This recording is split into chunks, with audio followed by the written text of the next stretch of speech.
أعوذ بالله من الشيطان الرجيم. بسم الله الرحمن الرحيم. الحمد لله رب العالمين.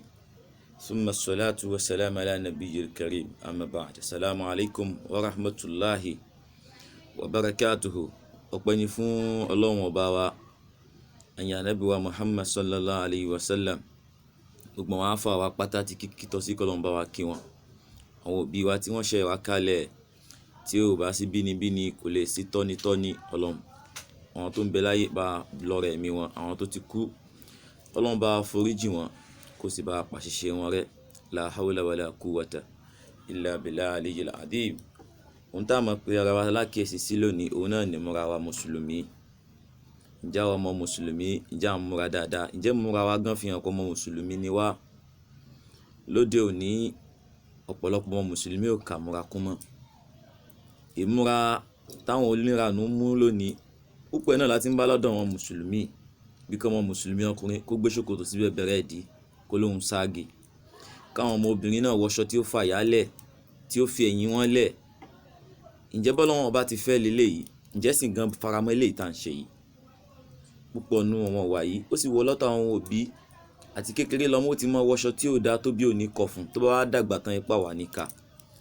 Ọlọ́run sọ fún Ànábì wa Muhammad sallallahu alayhi wa sallam nínú suratul A'raf pé ya bani Adam qad anzalna alaykum libasa yuwari sawatikum warisha wa libasu taqwa dhalika khayrun la'allahum yadhakkarun. Ọlọ́run ní rẹ̀ Muhammad sallallahu alayhi wa sallam máa wí fún wọn ipe èèyàn ọmọ Ádámà, èèyàn àrọ́mọdọ́mọ Ádámà, qad anzalna alaykum libasa. Ọlọ́run bá lóhun ti sọ aṣọ kalẹ̀ fún yín. Ọlọ́run sọ aṣọ kalẹ̀ fún wa, kò sí tọ́lọ́run ó fa aṣọ ṣe torí tiwa náà ni. Qad anzalna alaykum libasa. Ọlọ́run ní mo sọ aṣọ kalẹ̀ fún yín, yuwari sawatikum warisha. Aṣọ tí mo sọ kalẹ̀ kẹ́ lè bá máa fi bòhòhò yín ni, kẹ́ lè bá máa fi pa ń tèmi Ọlọ́run ọba pamọ́ sí yín lára, kẹ́ mọ́ pamọ́ ni. Èbó ń tọ́lọ́run ọba pamọ́ tó fi sáàyè tó pamọ́ làwọn èèyàn ò pamọ́ mọ́ lónìí. Bọ́mọ mi ò bá tí wọ aṣọ kó fa yálẹ̀ kò tí múra. Ọ̀pọ̀lọpọ̀ ọmọ tí ń lọ àsàlátù gan yóò wá wọṣọ léèsì oníhò tí ó fi gbogbo gbá yálẹ̀, ṣó fẹ́ lọ dórí míṣánná rú bẹ́ẹ̀ ni. Ìmúra yìí òun ni ẹja lọ ṣọ́ àwọn ọmọ mùsùlùmí lóde òní. Ẹja múra dáadáa, ìrínisí nìṣe ni lọ́jọ́ làwọn bàbá wa yóò bá wí. Ìwọ tó múra dáadáa ni kọ̀ńdọ́tọ̀ fọwọ́ tí ọ wọnú mọ́tò, yóò fọwọ́ gbé ọ́ndì wọnú mọ́tò. Ṣé tó bá wọ jáàbù wọn lè ṣe bẹ́ẹ̀ pẹ̀lú ẹ̀. Qad anzalna alaykum libasa. Ọlọ́run ní mo ti sọ aṣọ kalẹ̀ fún yín. Yuwari sawatikum warisha. Aṣọ ilẹ̀ máa fi bò àwọn òhò yín. Wa libasu taqwa dhalika khayrun. Ọlọ́run ṣùgbọ́n aṣọ bẹ̀rù Ọlọ́run ọba ló lóore jù fún yín. Aṣọ ìwà laṣọ bẹ̀rù Ọlọ́run.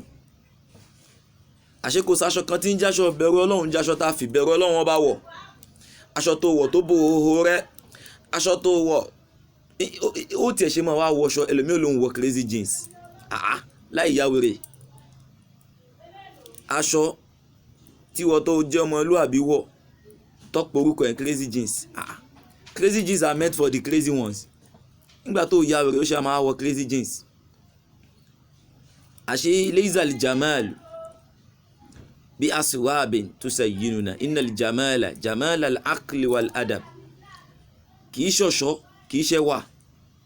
Òun ni kí èèyàn máa wọṣọ, òun ni kó máa wọṣọ kó lè fi oppress àwọn èèyàn. Àfáàní kò sẹ́wà ń bẹ̀, kò sẹ́wà kankan bẹ̀.